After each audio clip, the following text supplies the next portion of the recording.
To my family, there's sometimes when you have to roll up your sleeves. There are times when you have to carve out a new direction. There are times when the status quo is just not good enough. What we do on this show is uncover the foolish. We make our presence felt. In U.S. politics, that is the only way for people in elected positions to hear your voice. So the fight is on. And this show, we get prepared. Knowledge is power. Ladies and gentlemen, session is in. Let me make this clear. So no matter what they say, you know. Stay woke. It's the early talk wake up session. Let's get to work.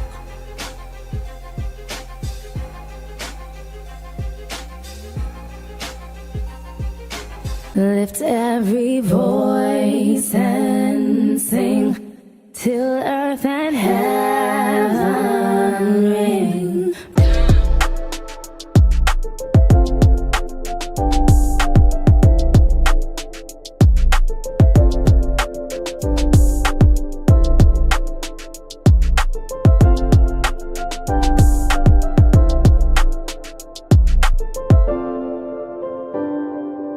Good morning, everybody.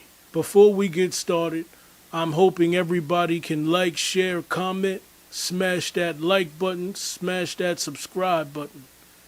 Okay, so you could get every episode of the Early Talk Wake Up Session. I recorded this episode earlier. So, okay, let's get into it. Let's hold it down. Session begins.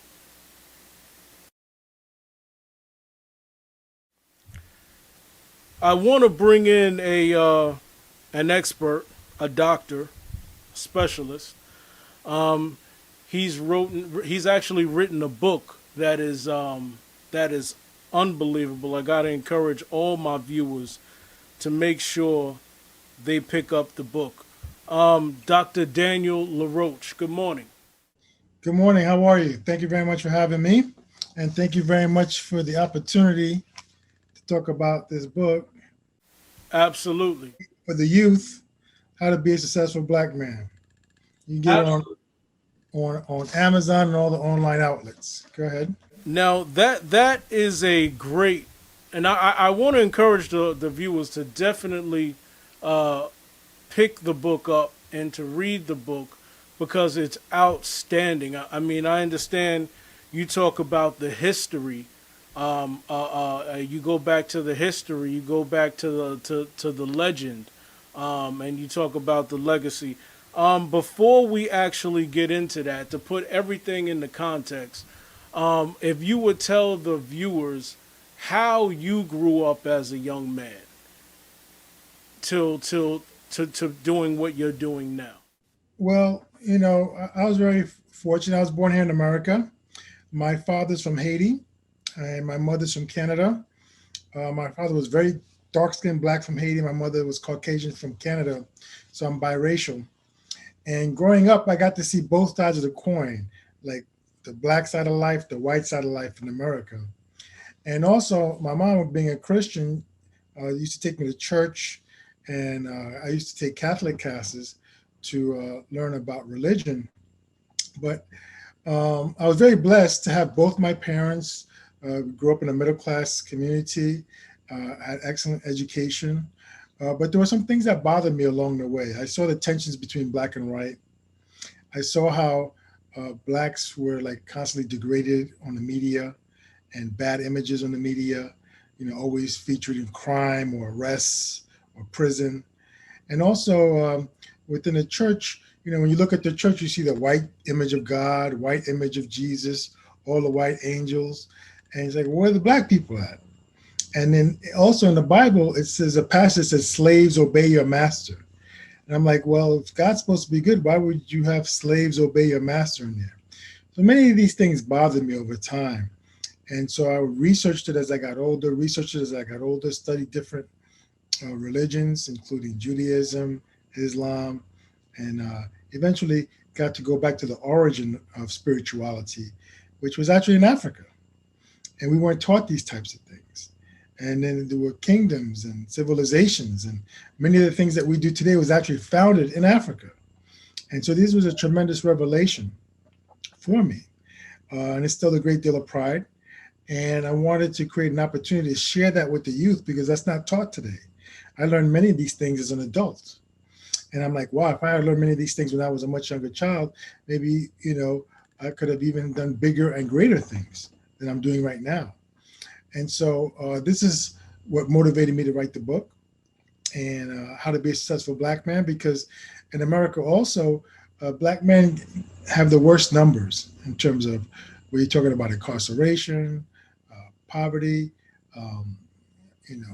employment, graduation. And there are some systemic factors behind all of this historically that I wanted to reveal and expose and explain. So those are the things I wanted to write in a book to help educate the younger generation to better prepare themselves for success, to overcome these things and be aware of the great history that they have. Wow. That's an excellent perspective there as well. So I wrote a couple of questions down Sure. because I wanted to remember them. So the name of the book is How to Be a Successful Black Man. Why did you name the book that? Well, like I said before, our society is labeled in black and white. I remember on many forms growing up, are you white, are you black, are you this, are you that? And many of the forces and things that occur in the media, you see them in black and white. And they always will say, oh, a black person committed this crime, or 5 black youth with this. And a lot of things are very negative, negative. And so I wanted to change the shape because if you look, you have an image of a positive family on the cover here. Right. And how to be successful and for the youth so they can see something positive and see themselves in it. And it's a very powerful image. And the book has a lot of powerful images in it to inspire the youth and to have them be able to see themselves. Because growing up, you rarely see books that reflect Black people in a positive way. I recall oftentimes in high school and middle school being talked about slavery, or Blacks were slaves. And that's the beginning of the Black history that's taught in this country without really going back much further than that. And we go back a lot further in the book to show how we contribute to the origin of civilization and how civilization started in Africa with Black people. There's a narration you have in the book, and it's by King Menes. I guess the question is why was it important to have King Menes be the narration portion? First of all, who is King Menes, and why was it important for him to narrate that portion of the book? Okay, King Menes, that's actually the Greek name for King Narmer also. And also he went by the name of King Aha. I like Menes. I think people could just relate with Menes easier, so I use that term for him. But he was the first pharaoh, okay, in ancient Egypt, which was called Kemet and Cush. He united the North and the South. And he's also responsible for the world's first historical document called the Palette of Narmer. Okay, you can Google that. And you'll see that he's conquering his enemies, uniting the North and the South to begin the great civilization of ancient Egypt, ancient Kemet, that built the pyramids, that introduced science, technology, language, writing. It all started, it traces back to him, the beginning of that. Right. So that's why I started with that, so people can go back. And that's about 3,000 years before the Common Era, or about almost 6,000 years ago in that respects. And so although humans in Africa date back as about 200,000 years, okay, in terms of actual documentation of civilization and writings and things that starts at about 6,000 years ago. And he's the first one, and he's in Africa. That's deep. So I mean, there's certain things going on in the book, and there's a word in there, and let me just spell it. It's M. It's capital M, capital A, capital T. What does that stand for? Okay, Ma'at. Ma'at was a goddess back then during that time. Okay, she was a goddess that represented justice, peace, harmony, spirituality. And then there were the 42 laws of Ma'at. Many people have heard of the 10 Commandments. Well, 2,000 years, we had like 42 commandments, but they were called the laws of Ma'at. And there are 42 laws, like thou shalt not kill, thou shalt not steal, thou shalt respect thy parents, which provide a moral compass for living. And those were the laws that governed the ancient civilization in Kemet and Kush, also known as ancient Egypt, for 3,000 years. Okay? That was a hugely successful civilization for 3,000 years. When we think of America, America is just over 200 years old. That's just a baby of a civilization compared to that civilization back then. And so that was important because in the schools, they don't really teach religion or spirituality. Okay? And this is a spirituality that's very important. It's very important to have a good moral compass to be successful, to know what's right, what's wrong, and doing the right thing for yourself, for your family, and for your brothers and sisters in the community. Because like in Chicago, you'll see young men are shooting each other left and right. Okay? People committing crimes left and right. If everybody followed Ma'at and that moral compass, there'd be no crime. We all get along. We all be able to rebuild communities and do things together. So the moral compass and that spirituality is extremely important to have peace of mind, to be focused, and to be successful. And so I share this legacy of our ancestors with the youth so they can connect with that, because that's what I connect with. And that leads to my peace of mind and success. I think it's important for us because that's our spirituality. Okay. And from that spirituality, other religions came out. Okay. That's a spirituality, which is more of an individual thing. But from that came the 10 Commandments, Judaism, Christianity, Islam, all came thereafter. But this is the original. And it was represented by a woman. Right. That's deep too. So just for a person that observes, in this country, we own, like you said, we deal with certain history, and just to put these two side by side, kind of, for a person that observes history the way you do, I wanted to get your thoughts really quickly, and while we're on this subject, on Moses's 10 Commandments versus Ma'at's commandments, and where do you kind of see that? You just said that it followed behind Ma'at.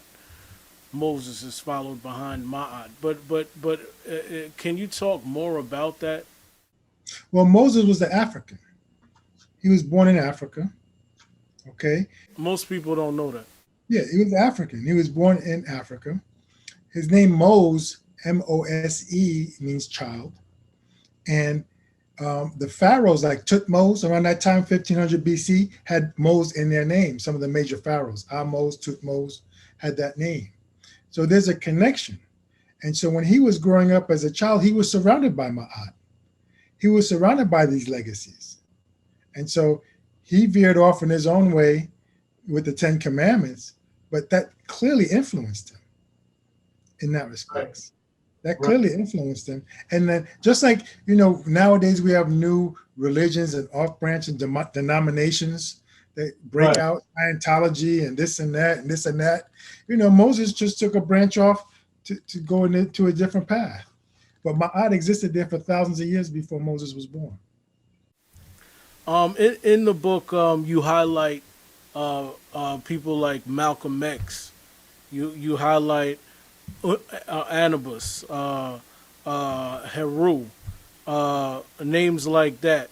What was it about them that impacted you to wherein you wanted to write about them in this book?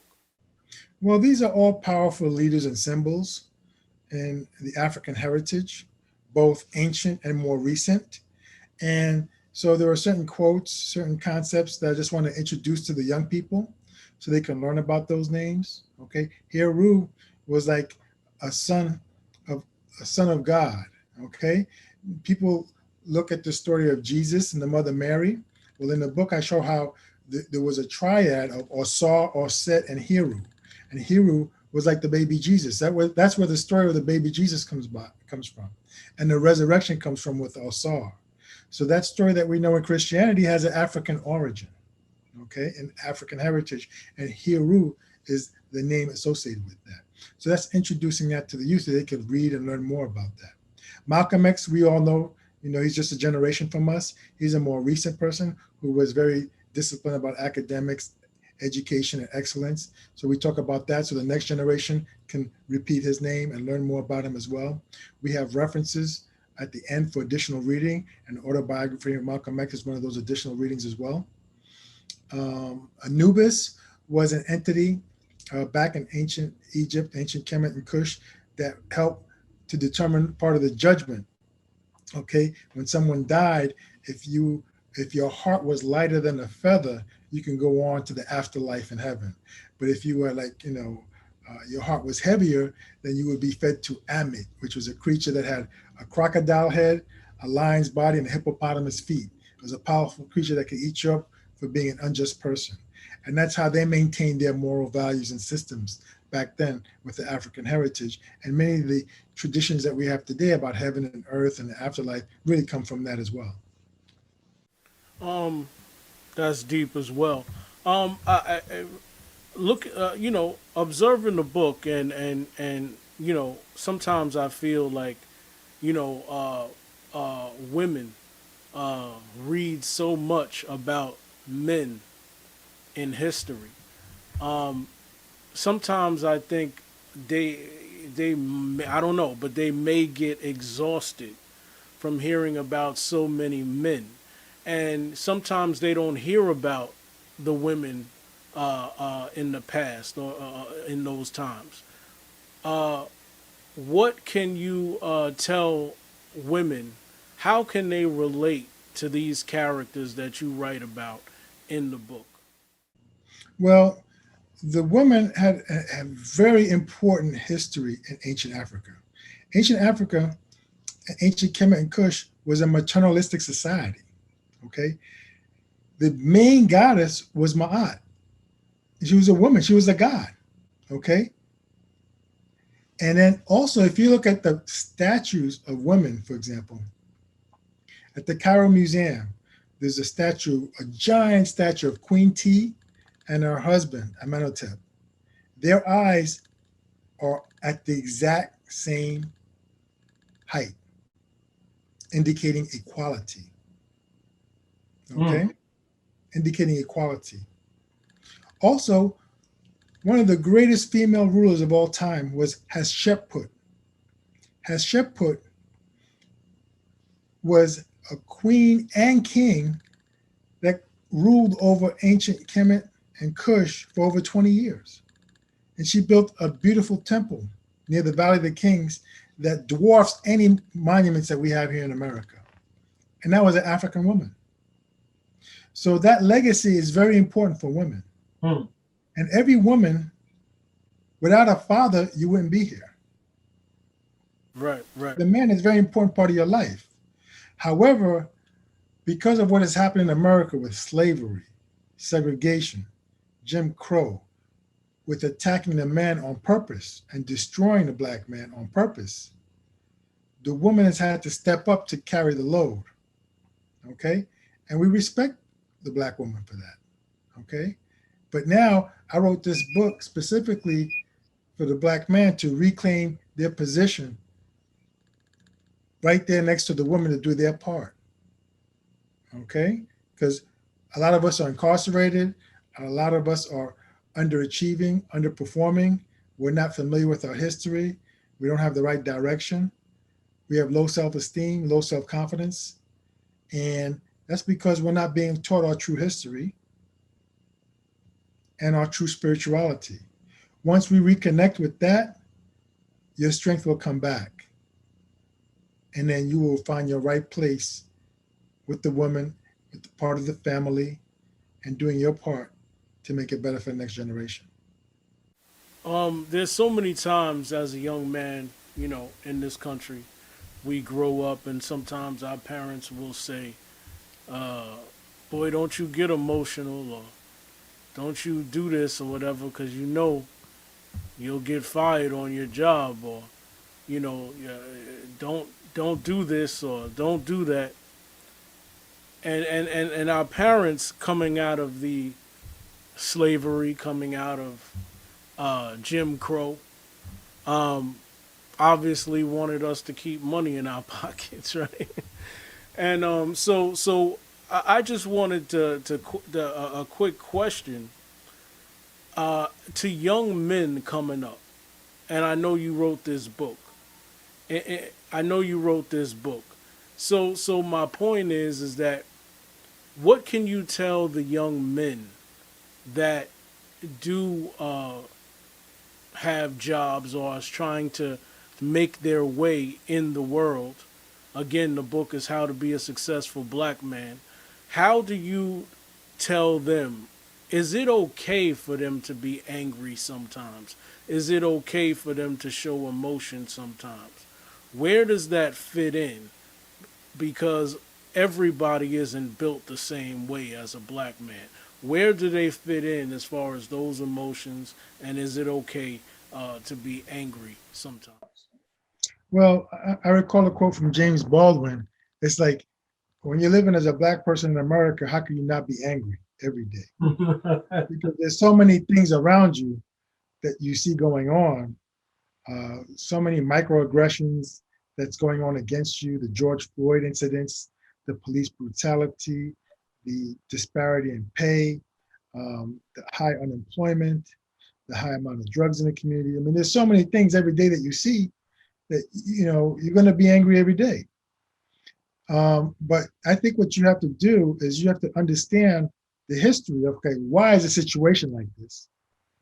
Okay, understand what's going on around you. And then once you figure that out, and once you see that, and once you know what your history was, and you can figure out a path to get back to that, then you can work your way around and not be as angry and focus on achieving success for yourself, for your family, peace of mind, and focus on developing yourself every day to move on to that next stage in your life, to break that cycle and go back to the level of success that your ancestors used to have. Is the book a family book? Is it a family book to read? It is a family book because there's a lot of different topics. Um, so both, I've had many adults tell me that they've learned things that they didn't know about in the book. And then the kids and the parents can read and discuss and have conversations. There's questions at the end of the book as well for conversation. And there's an additional reading list as well.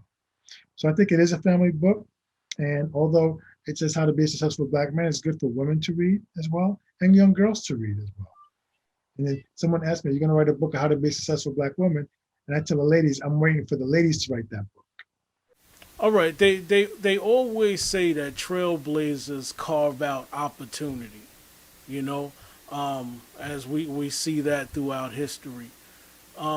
With this book, let people know where the opportunity is. Okay. Well, first of all, I think when you share this book with the youth, they're going to learn a lot and have a much better perspective and have access to other books to follow up and read up upon, to really open their minds and be inspired. That's one. Two, I'd like to get the book out to as many people as possible. So for those people that work with youth organizations and mentor the youth, I have no problems with even profit sharing for the book. Because the book retail on Amazon for like $20. But if someone wants to do a large bulk purchase, do a fundraising, they can use as a fundraiser. I can give it to them for a discounted amount. And either one as a commission, they can keep part of the commission. For young kids, if they want to sell a book as a part-time employment, they can do that and keep part of the commission. And or for organizers, use it as a fundraiser, either or. So there are multiple opportunities with this book because the key thing is to try to get it out there. It's only recently that we've had the opportunity to write our own history, our version of our history. and report it from our perspective, okay? Because you couldn't do that during slavery, you couldn't read or write. During segregation, maybe you didn't have access to publishing rights. And we're just coming out of that, you know? We're one of the first generations coming out of segregation and having access to these opportunities to do this. So we have lots of different stories to tell from multiple cultures throughout the world. And so I encourage other people to hopefully maybe be inspired and write their story and or write their book and learn more about history and teach more history as well to the next generation. Because in the schools, they don't teach the history from our perspective. They start Black history from slavery, and they completely ignore thousands of years of history before that. And this is just to give you a taste of what you need to go learn and read up upon, because there's multiple books about that. With that, with a person like yourself that observes a lot of history, right? And I know you're not political. You know, I know you're not in that realm, but I just have to ask, as a person that observes history, and because I know there's a few people that do, and they must look at the phrase critical race theory, and they must look at it and say, like, what the hell is on their mind, you know? So with that respect, in the context of critical race theory, first of all, the name of it is a terrible name, but just talk about that really quickly. Well, when you say I'm not political, I do vote, and I recommend that everybody votes. Absolutely. So I do make sure people vote, and everybody should vote. But with critical race theory, they don't want to teach anything about race in the schools. They want to pretend like there's no racism and race is not an issue. Unfortunately, America was founded on racism, you know, with slavery, with segregation, and for hundreds of years. And a lot of damage has been done, okay? Whereas the net wealth of whites is 10 times higher than that of Blacks. And that's a systemic problem. We have segregation throughout the communities in America. So they just want to pretend like, oh, there's no more racism and there's no race, but they've not addressed this inequality that exists from the history, from hundreds of years of racism. And this is a global issue also. Absolutely. So it's important, and that's one of the reasons why I wrote my book too, to let people know, because in the book I describe how brutal racism was and slavery was. You know, it's a strong brutality of how serious it was, which they water it down in the schools, okay? So that people know what we went through. And there has to be a reckoning. We haven't had a reckoning yet. Like in South Africa, they had a Peace and Reconciliation Commission to go through these things and come up with programs to try to, you know, repair the damage that's been done. We've not had that reconciliation, that reckoning yet in America. And so we have to work towards that one. We have to work towards these issues because the whole concept of race is an artificial construct. You know, there's no such thing as like the white race. I mean, I've never seen a white person the color of this white piece of paper. Right. Okay, that's an artificial construct to take land, to own property, to build wealth, just based on an artificial construct. There's only one race, the human race, and we're all different shades of pink and brown and black. Okay, there's nothing that's white. So that's an artificial construct, and unfortunately, that's the foundation of America that have to be fully addressed. We've not fully addressed that. We have to repair the damage that's been done and rebuild the people that have been damaged from that. Okay, there is we have some things going on in this country, and I just wanted to get your take on it. Right now, the Biden administration and the CDC wants people to get a third vaccination. They're calling it a booster shot. What's your feeling on that? Well, I've gotten 2 doses of the vaccine, the Johnson & Johnson one. And what not Johnson & Johnson, the Pfizer one, the Pfizer one. And then what they're noticing is that with time, the efficacy seems to decline. Is that true with any vaccine? Well, in this case, with this particular vaccine. Okay. And then usually, I mean, even with the flu vaccine, that declines over time. You need to get a flu shot once a year. And also, sometimes there's a variant that can come out with the flu, and you get vaccinated with a different variant. So it can happen with not just this vaccine, but others as well. And so they recommend at this point getting a booster shot at about 8 months. And so I'll be on schedule for that probably in about October for me to get a second booster. And I will get a second booster for that because I want to try to strengthen my immune system as much as possible. Because the people who get vaccinated don't die from COVID, okay? You're going to get either one or the other. If you want, you can get the vaccine and then not die from COVID. If you get COVID, you may be asymptomatic or have flu-like symptoms. Or you can get COVID, where you could potentially die from COVID. 600,000 people have died from COVID. No one's died from the vaccine, okay?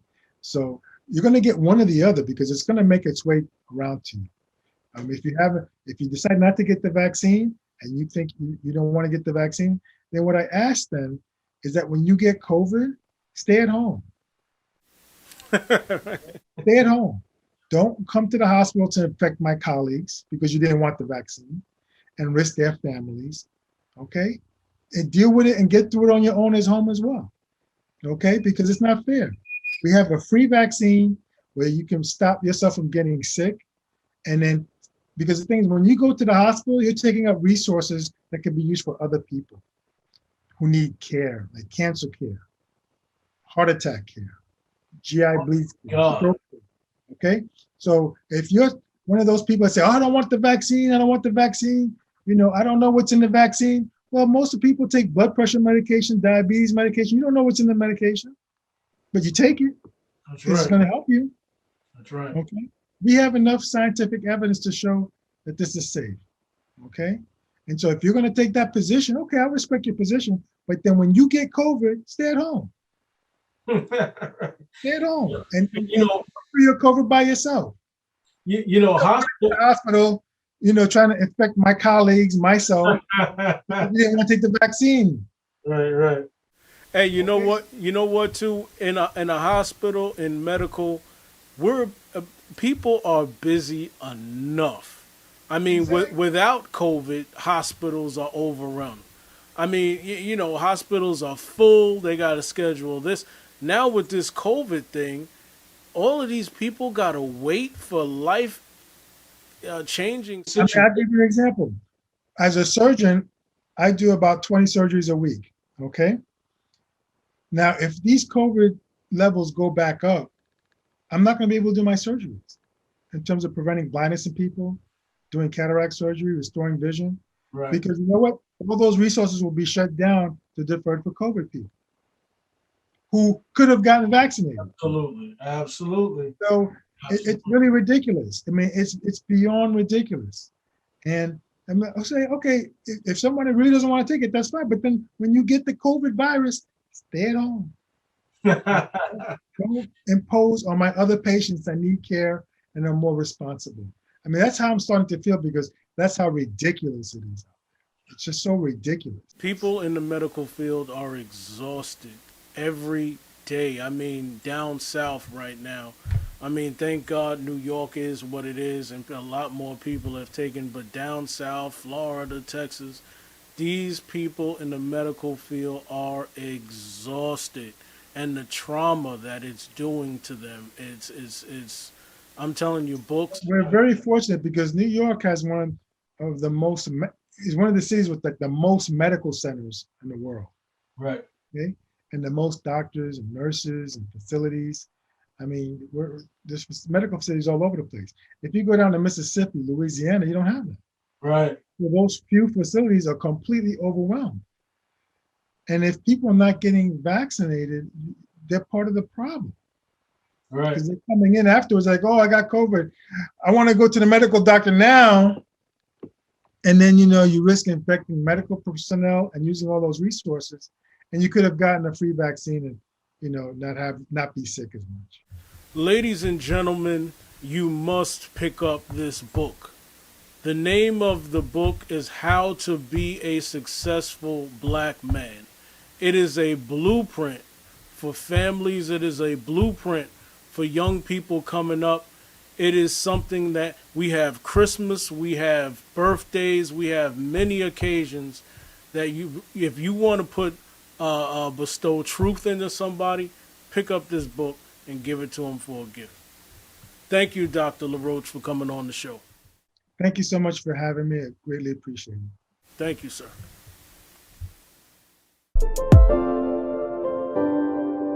If we don't get it, shut it down. We watched 2 senators hold up everything. We got 58 black members of the Black Caucus, 100 members of the Progressive Caucus, and 2 black senators. What if those 158 members of the United States Congress were to say, you can't get our 160 votes until you do right by D.C., until you pass the Voting Rights Act, until you pass the For the People's Act, until you raise the living wage to 15. You said, Reverend Bobby, that's radical. Well, when we wanted freedom for South Africa, people protested every day in D.C. for 2 years. You can't get this stuff with one rally on an anniversary day. It took 381 days in Montgomery. From Selma to Montgomery, Diane Nash didn't come to the March on Washington. She went to Selma, organized for 2 years before John Lewis and others ever came there. And it took from January to August to get the Voting Rights Act. 8 months! The March on Washington was a day, but it grew out of the Birmingham campaign, which was weeks. And then it continued. So if we want statehood, Madam Mayor, we can have it, but we got to organize to have it. How did Moses beat Pharaoh? He organized for it. How did Joshua bring down the walls of Jericho? He organized for it. How did David bring down Goliath? He organized 5 rocks so he could get his cousins too. How did Esther defeat the plan against her people? She organized for it and said, if I perish, I perish. But I'm going to see the king. How did the apostles challenge Caesar? They had a Pentecost and recruited people and organized for it. How did Harriet Tubman get slaves out of slavery and build an underground railroad? She organized for it. How did Frederick Douglass have an abolition movement? He organized for it. A. Philip Randolph said it like this: it's not what people give you, it's what you organize to take. Nothing counts but pressure, pressure, pressure, and more pressure. You can get what you can take, and you can keep what you can hold. If you can't take anything, you won't get anything. And if you can't hold anything, you won't keep anything. And you can't take anything unless you organize. First of all, let me say, I am a Britney Spears fan. I have always thought Britney Spears was a very talented lady. But here's what I want to point out. There is a Free Britney movement across the country. Across the country, there are people holding signs up. There are people that want to see Britney Spears out of her conservatorship. She's been in a conservatorship for a while now, and basically they want to see her free. So what the Free Britney Spears movement wants is they want a change in Britney Spears' case. They want, basically they are challenging what the courts rule as a conservatorship. So looking at this case, let me also say, before I get into that, let me also say that because of that movement and because of the inroads and because of the progress that the Free Britney movement has made, Britney Spears' father, it's reported that Britney Spears' father is stepping down from being over her conservatorship. So automatically that's going to make one think, right? What the Free Britney Spears movement was about, they wanted a change basically in the case. What they did is they bought out as many people as they can. They held up signs. They wanted Britney Spears' situation, her position changed. I'm saying all of this because what happened? The Britney Spears campaign, I should say the the Free Britney movement made national news. People took to the streets and got the attention of people that didn't even know what a conservatorship was. Now, I didn't know what a conservatorship was until this came into the news about Britney Spears. What I'm basically saying is the movement was so effective that Britney Spears' father is now stepping down as the head of her conservatorship. And I was looking at all of these people, and I was looking at the signs, and I was looking at the Free Britney Spears, this and that. Here's a Britney Spears who is a young, privileged woman. She's also a celebrity, which also helped. And not to diminish what Britney Spears, I mean, that's a terrible situation. But then I thought about all the people who are locked up for things that they do not, or that they did not do. Or the people that are locked up for longer sentences than they need to be. Or for the prosecutors who gave people, or people who are locked up now, gave them a rough time, maybe hid evidence. Maybe knew things that they didn't reveal just to get a conviction.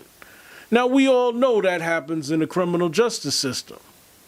That is something that happens probably half of the time. And I thought about Britney Spears. I thought about the people who were advocating on her behalf. And I said, this movement is real. What's also real are the individuals who are behind bars because they were framed. Because the prosecutors made them look like Tony Montana when they weren't supposed to be looking like that. What I'm saying is no criticism to the Free Britney campaign or the Free Britney movement. No criticism to anybody. What I'm saying is why not the Free Britney movement be alongside criminal justice reform? Okay, I am here with two individuals that have a story to tell, and I think it's going to bring more eyes to this specific segment. I have with me, I have the host of Pros and Cons, also the podcast Without Conviction, she is the host of. Let's welcome in Heather Mary Trentacosta. And I also have, she's studying to be a paralegal. I have Ranisha Scott here. All right. Now, I wanted to bring you guys on because I thought it would be a very important way to bring light on this situation. Ranisha, I wanted you to just tell your story quickly if you can. Well, basically, I'm advocating for Travis Raybone. My fiance, he was wrongfully convicted almost 14 years ago of rape and murder with no DNA. There was a major conflict of interest with his trial attorney, who was also working for the city that was prosecuting him at the same time he was on trial, defending him privately. He didn't uncover this information until he's representing himself pro se during his state habeas from prison. That's when he uncovered the conflict of interest. And we've just been fighting for his exoneration ever since then. We have a Justice for Travis Raybone Facebook page. We also have a clothing line that we've started to help support with his fees and different things. He is in school currently getting his paralegal degree as well. He's almost done. He has a 94.8 average and has taken 26 exams at this point. So we're just fighting for his exoneration and to get things out into the open about the corruption behind his whole trial and situation. Absolutely. Now, how long did this happen ago? This was in 2012 that he was convicted, and the initial occurrence was 2008. Okay. So okay, I want to bring in Heather now. If you could just talk about your brother and talk about the his case. Yeah, absolutely. First, let me just say hi to Ranisha. It's really good to see you. Hi, good to see you. Yeah, we actually covered Travis's story on pros and cons. And, we're all in support of what you're doing, the hard work that you're putting in, Ranisha. We really do appreciate how much you're doing for him and the cause. What led me to this sort of subject or topic, or the interest that I have in justice reform is my own brother's case, Sean Ryan. My brother Sean was wrongfully convicted back in 1984, and 27 of the years since he's been convicted, he has spent in solitary confinement. That had limited his ability to communicate and tell his story because he was limited to only handwritten letters, and that could definitely hinder and did hinder the message that he was trying to put out and his claim of innocence. And only last year during the pandemic, I was able to get a phone call from him, which was surprising to say the least. But once we had telephone communication, I was able to pick up on a lot more details of his case, and things just sounded really wrong to me. And I took the initiative to start investigating on my own who was involved in his case. And I started looking at the officials involved. And when I began to not only look at his case and see all of the outrageous, what I consider to be misconduct, I looked further into the officials, and I found a slew of other wrongful convictions that they had been involved with. The names of the officials involved, the DA's Paul Carbonaro, and the judge who is deceased now was Peter E. Corning. Anybody can Google their names and find out their corruption. But the worst of all of the cases was the Julie Monson case, where this judge sat on and convicted an innocent man of a murder of this girl. The conviction was later overturned, but while he sat on the bench, he sat there knowing full well that his own son had been accused of being a suspect in that girl's murder. And he didn't recuse himself. There was no investigation into his son being involved or anything like that. So that just tells you the magnitude of the deception and corruption that was involved with these corrupt officials. There's so much more to my brother's case. And if you're interested in learning more, you can always go to withoutconviction.org or check out the live podcast that airs every Wednesday on Facebook. So that right there is one of the. And I want people to understand that these are the faces these are loved ones of individuals who have things going on with the justice system that is not right, to say the least. Now, the criminal justice system can affect loved ones. It can affect mothers, daughters, sisters, brothers. These are people that are hurting. Now, Ranisha, in your case, Heather, in your case, your case with your brother, you're saying that the prosecutor basically went rogue, correct?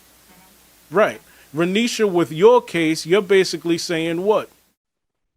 Basically, there was a lot of corruption from his own trial attorney to the DA. They published evidence that was not tested, as it was his from the victim, that there was blood, and it was actually his own blood, Travis's blood, from an incident that happened. And the prosecutor published it as if it had been tested for the victim's blood and come back positive with the victim's blood. There was also, like I said, the whole interrogation. They got false statements from him after an 11-hour long interrogation, where he'd already asked to speak with his attorney and was not granted that opportunity. They left him there for 4 hours straight. There's all kinds of things from the very top to the end of this investigation. It shouldn't have even made it to court based on a faulty warrant. They went into the apartment at 2:30, but the return of service was done at 3:10. That they even had. How do you go and have a warrant that's signed after you've already entered the apartment? So there were just all kinds of things that were wrong, and not to mention the fact that the alleged victim admitted that they had held him at gunpoint. It was essentially a botched robbery where they claimed rape, and someone passed away in the process of him defending himself. Now, there are movements going on across the country, okay? And, obviously because it's across the country, it's small, but there is a groundswell, okay? And it's probably on the grassroots level right now. So my question is, and I wrote this down to make sure I could remember this. Because prosecutors have an unfortunate reputation for hiding and exaggerating evidence, my question, have you seen a grassroots movement in your state for elected officials to take a new look at criminal or even non-criminal, other legal cases? Have you seen that anywhere next to you? And Ranisha, where are you located? Well, I'll start. I'm in Texas, and I've seen a very small, just a small surge of it coming here recently. We've had some deaths in the police custody here lately that have been kind of close to home, near where I'm at. And so I have seen some protests and different things like that going on. But as far as on a larger scale, I have not. I think it's really just beginning. The more that it touches people personally is when people usually are prone to get involved. Heather, how about you? Same question. So I'm in New York State, and we've definitely seen some unification in these efforts to end, the qualified immunity. However, that's a long process. There's such a long haul ahead. There's a conviction integrity unit here, but it's so small in comparison to the overwhelming numbers of wrongful convictions in this state. It's almost like the starfish scenario where you can only throw one back at a time, and you're not going to save them all. And we've only begun to scratch the surface on how many, and it seems like a near impossible feat. So we really need to make changes on all levels to address this, to start dealing with this. And it's not just the wrongful convictions. We need to get in order even the rightful convictions, because even those are not being handled properly and effectively to make the most of taxpayers' money, and also what we can contribute back to society instead of incarcerating and reincarcerating individuals over and over again. How important is it now on a networking basis for for people who have loved ones behind bars, for people that have discrepancies with how cases went about with their loved one, how important is it? How important is the networking process? We have Facebook, we have the internet, we have a bunch of things. How important is it that people come together who have the same interests come together, Heather? So it's so important. I can't stress how important it is to have that communication. Number one. Secondly, we need to be the voice of the voiceless, and we need to be a mouthpiece for justice, not just for our loved ones, because we're telling the stories that we know. There are so many more who are in a position where they don't have a loved one anymore. They don't have anyone on their side, and they're just rotting, whether it's physically or mentally deteriorating in prison, because there are no resources for them. There's no support for them. So we need to tell the stories of our loved ones, but also we need to tap into those who don't have the support and kind of bridge that gap, or as they say, stand in the gap for them.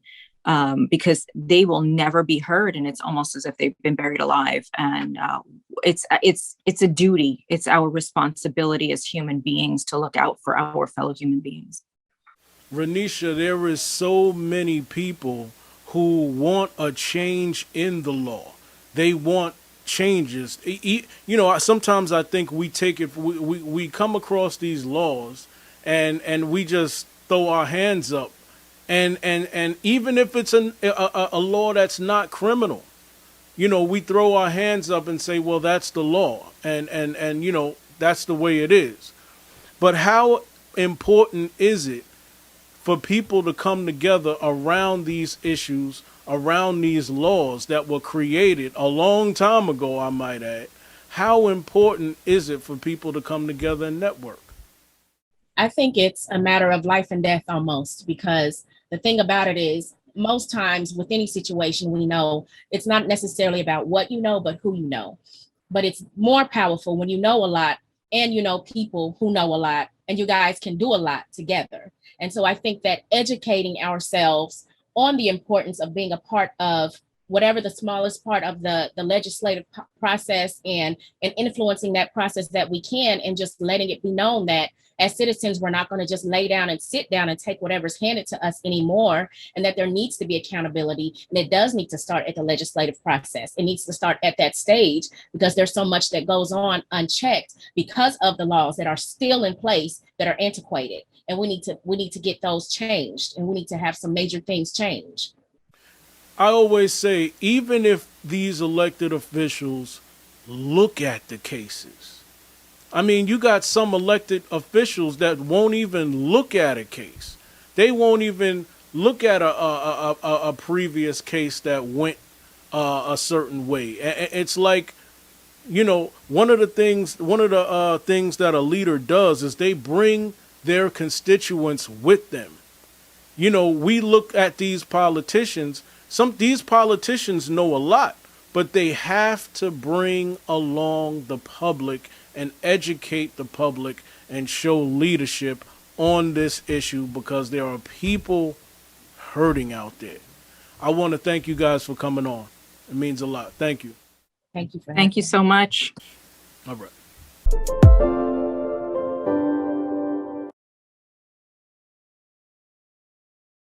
A member of Governor Bill Lee's own COVID task force is breaking ranks with the governor, saying she is, quote, fed up. In an exclusive interview, Dr. Sarah Cross told News Channel 5's Phil Williams the governor's decision to allow parents to opt out of their school's mask mandates is not what the science suggests is needed. But last night it kind of just hit really hard what is happening out there, and probably because I have a 6-year-old daughter who might get directly affected. Dr. Sarah Cross has had enough. An infectious disease expert and a member of Tennessee Governor Bill Lee's COVID task force, Cross is frustrated with the governor's approach. this has become a political issue when really it is a public health crisis, and that's what we need to make it. What I think most of all is that the health and well-being of a child is best decided by the parent. That's what I think. On Monday, Lee issued an executive order that effectively strips local school boards of the ability to issue mask mandates to help prevent the spread of the virus among children.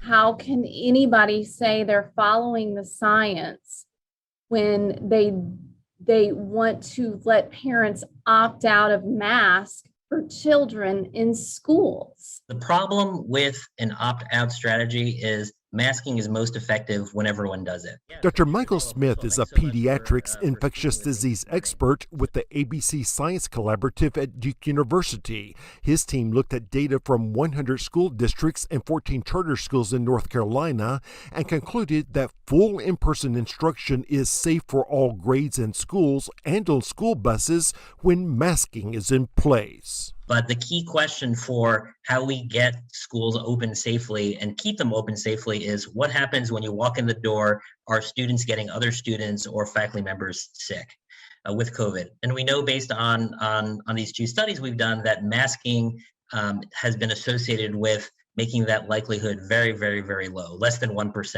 Then there's Lee's claim Kids do not get sick from COVID. That's science. and his insistence this week that COVID isn't a child problem. Requiring parents to make children wear masks to solve an adult problem is, in my view, the wrong approach. Right now, we have 9 children in the intensive care unit at LeBonner Hospital, LeBonner Children's Hospital in downtown Memphis, and many more in the hospital, maybe on their way to the intensive care unit. The numbers are only going to get worse. The American Academy of Pediatrics also notes that with COVID, lingering respiratory symptoms are not uncommon in children. Myocarditis, an inflammation of the heart muscle, can develop after COVID-19. It can affect the nervous system, causing subtle changes in attention, speech, schoolwork, movement, and mood. Children may be slower at reading and need more repetition and breaks while learning, and in rare cases, it can cause something called multi-system inflammatory syndrome that can be life-threatening. I'm fed up with the fact that our government doesn't serve all of us in Tennessee. Dr. Cross says it's time for politicians to stop playing doctor. Is it fair to say that you're fed up with the governor? I'm not necessarily saying I'm fed up with the governor, but I would say that it would probably be reasonable if someone in my situation were fed up with the governor. And why aren't you? Well, I didn't say I wasn't, did I? Yes, so I am joined by Constance Avery. Constance Avery has been here before, and as a matter of fact, Constance, we spoke over the phone not too long ago. During that time, you had let me know some of the things that you were about to launch into and things of that nature. So I guess you could tell the people right now what's going on with you. Yeah, thank you so much for having me on the show again, Blake. I appreciate it. I'm ready to come out next month with my public statement or my campaign, public campaign notice that I'm going to run for governor for the state of Tennessee.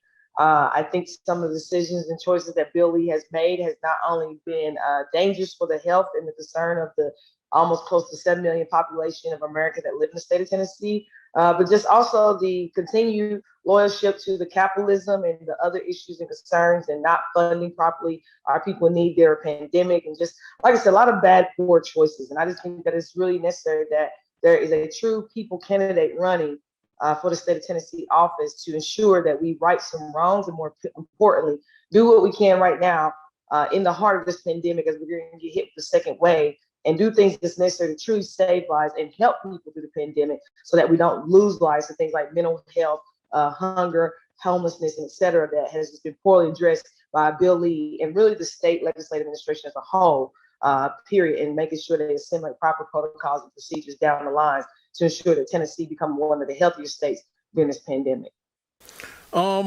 So that's a big deal, by the way. That is a huge deal.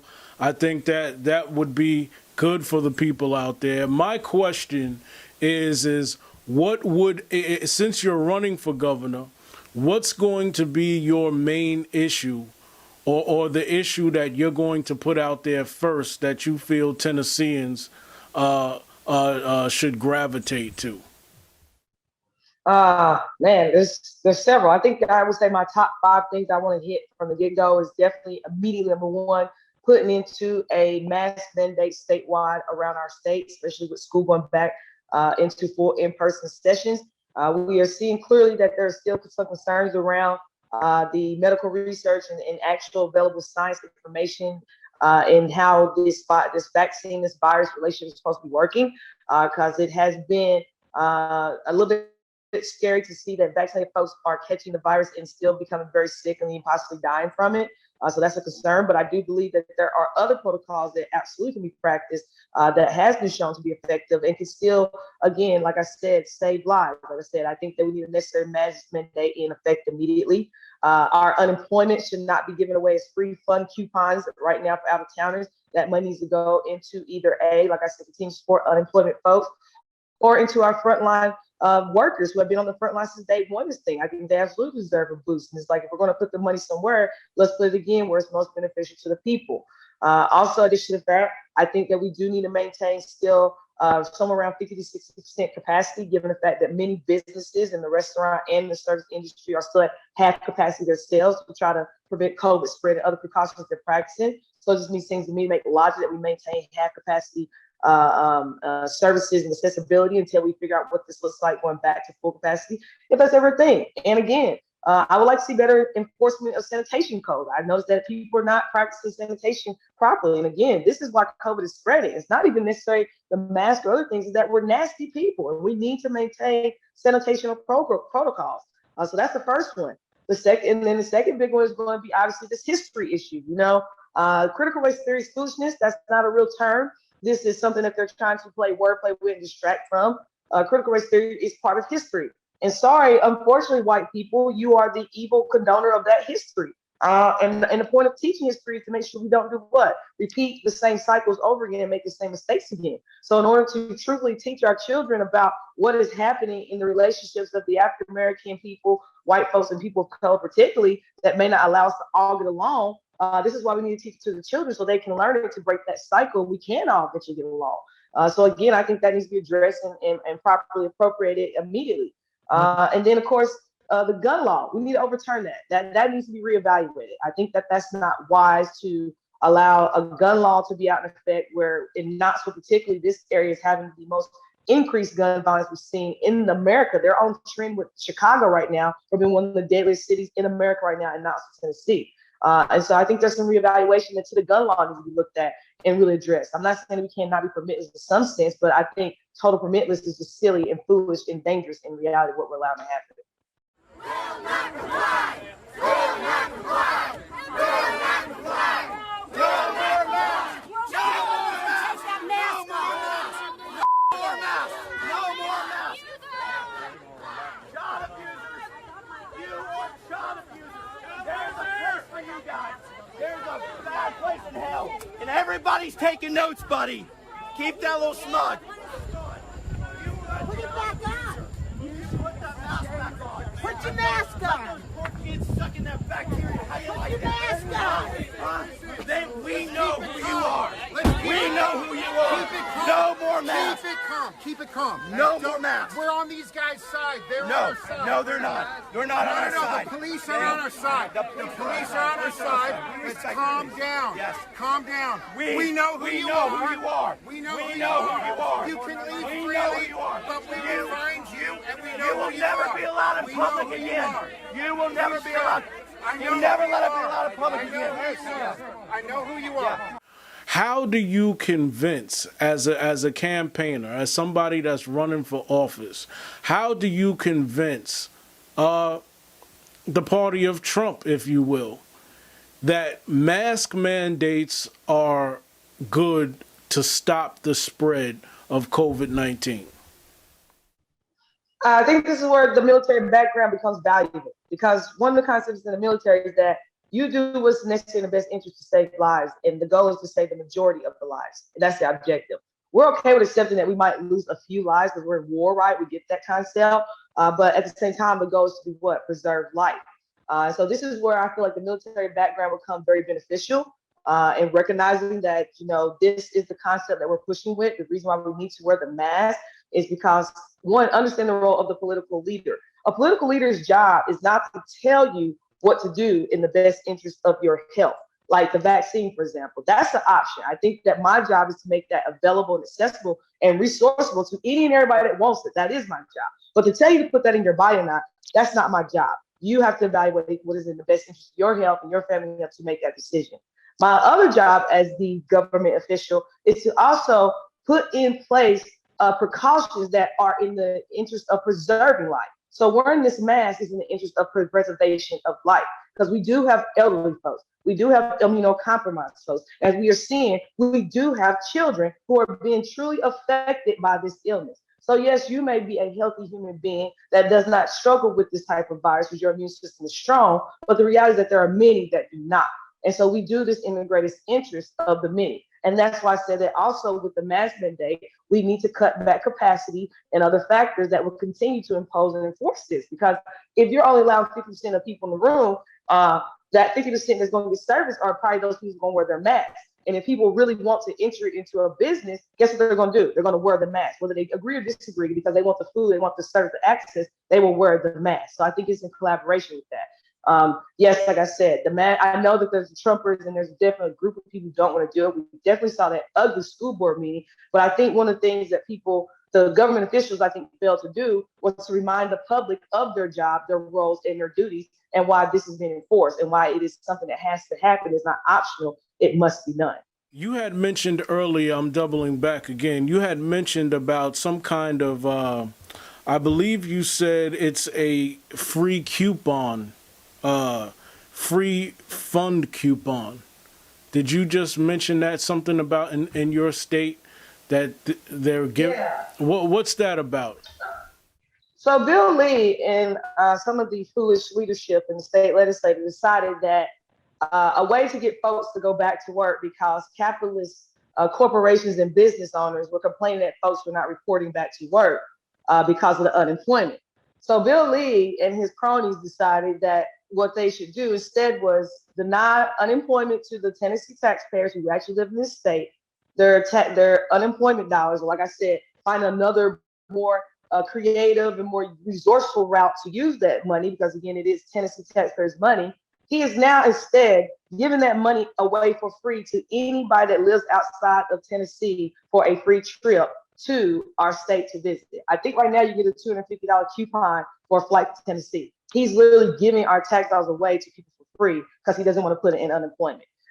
I think that's unnerving. There actually is a lawsuit right now going on. There has been some folks in the state in various counties who are collectively coming together about a lawsuit against them. Let me get this straight. The money that came from the feds to help people with their unemployment, instead of giving the money to people who are unemployed, Bill Lee is saying or implemented a policy to give the money to people outside the state so they could come into the state? Yeah, he's giving vouchers away to visit Tennessee with our tax dollars. That's what he's doing right now. Are these people coming into the state to visit, or are they coming into the state to do actually what? Right now, it's supposed to be for visitations. My understanding, if you're a tourist to Tennessee, you can get a $250 voucher from the state of Tennessee for visiting our state. That's what he's doing, our unemployment. That's what he's doing with it. Instead of giving it to the people, he's giving it away for free to people who don't even live in the state. So our tax dollars are helping other people travel to the state, while people in this state need that money right now. Right now. You just mentioned also about the phrase critical race theory. And first of all, that phrase, I've always took issue with that phrase, because that phrase is just throwing a bomb into our politics when it really shouldn't be called critical race theory. It should just be called history. History. That's what it is. It's history. That's exactly what it is. It is just history. That's it. how do you convince the people of Tennessee that critical race theory, the phrase that they're hearing, is actually history? Well, I think that's the facts of it, is it not? I don't see how there's a thing that needs to be convinced here. I mean, one, you have a country who's willing to identify Juneteenth as a national holiday. However, the part of history that they don't want to talk about is where this holiday literally is birthed and come from. So to me, it's common sense. If we're going to celebrate Juneteenth, then we need to tell the children the truth on why we're celebrating Juneteenth. Otherwise, what are we going to tell the children? Oh, it's a holiday for the Black folks to celebrate that they're free. Okay, free from what? Oh, from some really bad people. Okay, what was the bad people doing? Oh, they put them in bondage. Okay, what kind of bondage? You see what I'm saying? Like, you have to tell the children the truth. Otherwise, you're not doing due diligence as an adult and really just lying at this point. And so to me, that's not something to debate nor discuss.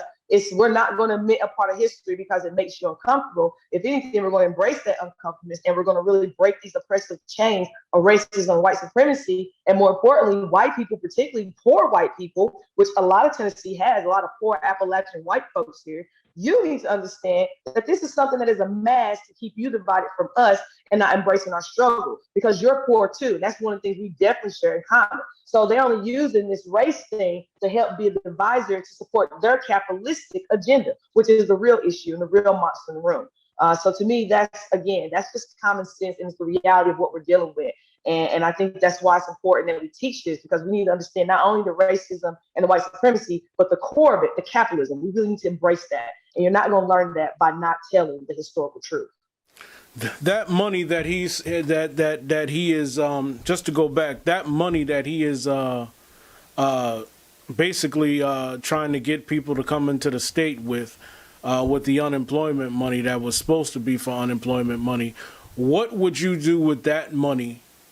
And what kind of reversal of policy would you make to reverse that and put it into the investment of the people of Tennessee? Well, first off, I would have to pull his current unemployment policy and just flat out revoke it, like negate it, get rid of it, shred it, whatever we got to do, it has to go. And I would obviously redirect that funds back into unemployment. But I think something that I would do differently, if I was thinking of a way to give incentives for folks to return to work, those who are able-bodied and able to do so. Again, I don't want to put a strain on folks. That's why I feel like, one, you replace that funding, you just put it back so people can start getting their unemployment benefits again to the full capacity of whatever that looks like. And the second factor, I think, is what I would do is that I would give frontline employees, those who have been working since day one of this thing and still standing as we speak right now, I think that they deserve some form of a monthly bonus increase every pay period, like give them $600 a month just for working. How about that? So yeah, you might be getting in that part, but then you only get $300 a week for this, but I'm giving them the same amount by giving just a straight up $600 bonus check plus what they already making. Or maybe it's more than that. Maybe it's 800 or 1,000. You know, something for the people who are really working. I definitely think they deserve the most. You know, the bus drivers, they deserve some type of bonus. You know, the cashiers that we walk through to the grocery stores, Walmart, et cetera, they deserve something. You know, there are the janitors, you know, my goodness, these sanitation employees, these types of the trash folks. I mean, imagine dealing with a pandemic and you got to pick up the people's waste and, you know, deal with that. That's straight in contact. You know, you're probably the most affected by the actual spread of contact and what that looks like. So to me, these are the folks that deserve some form of pay increase or some type of incentive for being out there. And like I said, if you do get laid off or whatever reason is that behind it, I'm not saying you deserve to not be fed. You do deserve to be fed. So we're going to continue to supply you with the unemployment as well until it runs out or whatever we got to do to get a refund, et cetera. So that would be my strategy. Bring it back to the folks and give incentives to our frontline workers. I should probably ask you this. My fault. I should probably. What will you be running as? A Democrat, Republican? What will be your party that you'll be running under? None of that. I'm running independent. People Party. How about that? This is about poor people having a voice, having a platform, having a final say so. This is not about black or white or brown. I mean, it will come to that, of course, because there's going to be the relationship of what I identify, what I understand.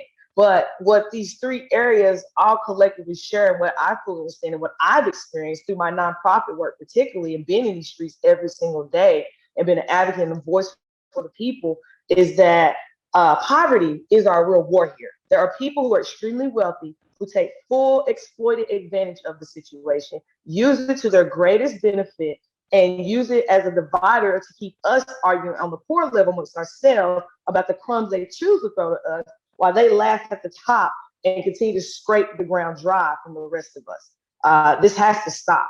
You know, I'm dealing with, like I said, in my city particularly, my city is the reason why I'm running, but Bill Lee, and seeing how he enables this behavior here and seeing that trickle down effect and it's full of form, made me realize I need to go to state level, because this is not just happening here, this is happening across my state. And I know it because I'm connected with around the state with other cities and other communities. And it's the same storyline. We are being perpetuated and exploited for poverty. They're using division like our race and our economic, social, educational backgrounds to keep us dividing ourselves. Gentrification is real. One area can afford to live while the other is getting pushed out and cannot. Meanwhile, homelessness is out of control. Gun violence is out of control. The real core problem has just not been addressed. And at the same time, they're still continuing to over-police the budgets and making it more police and not addressing the root of the problem, which is poverty, which creates the crime.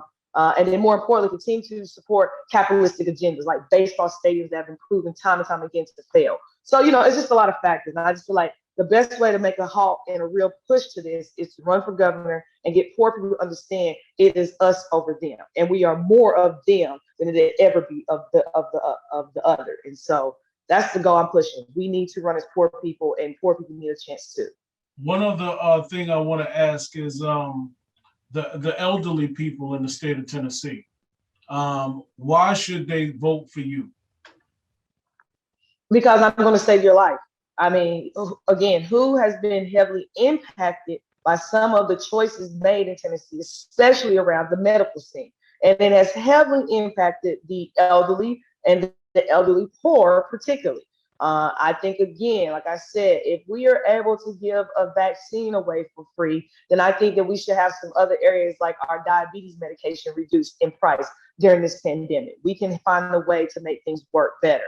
Again, there should be no medical deserts. I cannot name the amount of communities I go to where there's not even a rapid clinic service available in the community. They literally have to drive 15 or 20-minute distance to some place to receive immediate medical care. That is a problem. Again, another problem is an issue with elderly folks in their community. Food deserts. They have to do the same thing. In order to go to a grocery store, they got to drive almost 15 to 20 minutes from their home. And we're talking about elderly folks like in their 70s and 80s and things of that nature. I am aware of these issues and I see that. And I think that there's a way where even with all these crazy RICO policies that these cities and counties write, that as a state level, I can mandate though that in your RICO policies, especially in elderly and deaf and disabled communities that are known to be located, like they mark them off for us, that these are areas that require, at least in a 3 to 5 mile radius, at least some form of immediate medical health care and immediate food service provided to that community. So, these are the things I think about when I think about elderly care and services. So again, I see this from the people perspective, not from the capitalistic wealthy perspective. So if you're poor, if you're old, if you're homeless, if you're disabled, if you're elderly, if you have mental health, if you are a woman, if you are a man, if you are a Black person, if you are a brown person, if you are someone who lives in this subjugated population, you should vote for me because I see you, I hear you, and I realize our issues are way beyond some damn racism. Constance Avery, good luck on the campaign trail. It's going to be difficult, but the people will get behind you. Oh, I know. I'm going to be quite a hellraiser. I'm going to really disturb the obstruction. They have a very established system here, and I'm going to rattle the hell out of that thing. All right. Thanks a lot. I'll talk to you. I appreciate it.